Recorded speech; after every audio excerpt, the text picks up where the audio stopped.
Hello एमे lovers, स्वागत है आपका एनिमी अपडेट चैनल पर। और आज हम देखेंगे साकामोटो डेज के एपिसोड नंबर 3 को। इसके पिछले एपिसोड्स की लिंक आपको डिस्क्रिप्शन में मिल जाएगी। तो चलिए जानते हैं इसकी आगे की कहानी को बिना किसी देरी के। तो अब तक हमने देखा कि शिन के साथ लू भी साकामोटो की दुकान पर काम करने लगती है, लेकिन वह काम पर काफी लेट आया करती थी, जिसके लिए शिन उसे डांट लगाता है। दोनों आपस में बहस करने लगता है।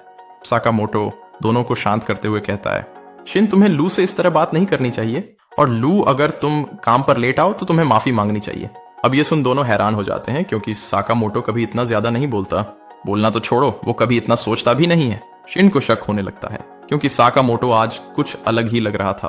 तभी गेट खुलता है और एक दूसरा साकामोटो दुकान के अंदर आ जाता है, और दो साकामोटो को देख लूं और शिन चौंक जाते हैं।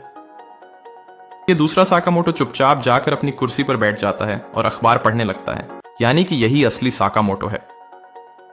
की कोशिश करता है, लेकिन असली उससे बच जाता है और फिर एक हाथ उठा के नकली साकामोटो की गर्दन पर रख देता है। दोनों अब अपने हथियार पीछे कर लेते हैं और साकामोटो कहता है कि बड़े दिनों बाद मुलाकात हुई नागमो। वो नकली साकामोटो अपने असली वाले रूप में आ जाता है। इसका नाम नागमो है और इसके पास यह एबिलिटी है कि ये किसी का भी रूप ले सकता है।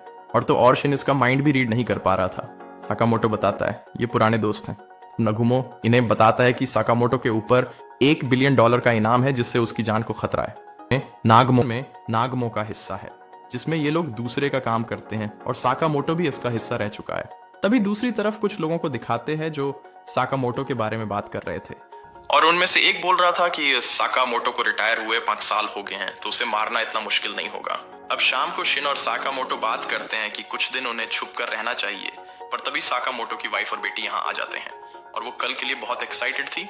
और अब साकामोटो को याद आता है कि कल तो उसे इन दोनों को थीम पार्क में घुमाने ले जाना था। अगले दिन ये सभी थीम पार्क में जाते हैं और अलग अलग राइड में बैठने लगते हैं। साकामोटो और लू को तो राइड्स पे बैठने में बहुत डर लग रहा था। हाना कहती है कि यह पार्क बहुत बड़ा है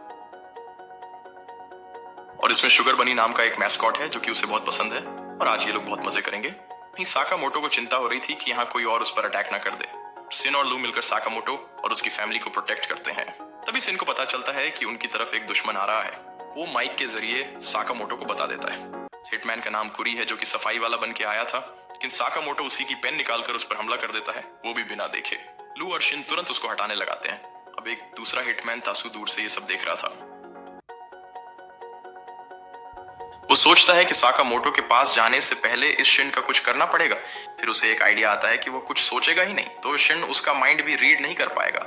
अब यह सभी एक रोलर कोस्टर राइड पे जाकर बैठ जाते हैं। तासु अब साकामोटो पर हमला कर देता है, लेकिन वो बुलेट उसके चश्मे से टकरा जाती है, यानी उसने बुलेट प्रूफ चश्मा पहना हुआ था।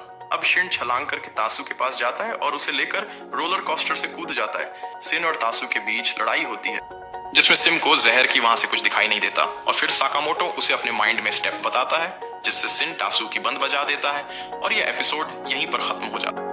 दोस्तों, इस एपिसोड में बहुत सारी फाइटिंग सीन के साथ बहुत सारे फनी मोमेंट्स भी हैं, जिससे आपको बहुत ही ज्यादा मनोरंजन होगा। साथ ही इस एपिसोड में आपको देखने को मिलेगा कि कैसे साकामोटो, सिन और लू एक टीममेट की तरह काम करते हैं और अपनी फैमिली को प्रोटेक्ट करते हैं। और साथ ही इसमें कई रोमांचक मोड भी दिखाए गए हैं, जो आपको और एक्साइट करेगी इसको देखने के लिए। ये कहानी काफी इंटरेस्टिंग लग रही है। आपको यह एपिसोड कैसा लगा कमेंट करके जरूर बताइए, और वीडियो अच्छा लगा हो तो इसे लाइक एंड शेयर जरूर कीजिए। और अगर आप हमारे चैनल एनिमी अपडेट पर नए हैं तो हमारे चैनल को सब्सक्राइब करके बेल आइकन जरूर दबाइए। मैं मिलता हूं आपसे बहुत ही जल्द अगले वीडियो के साथ। शुक्रिया।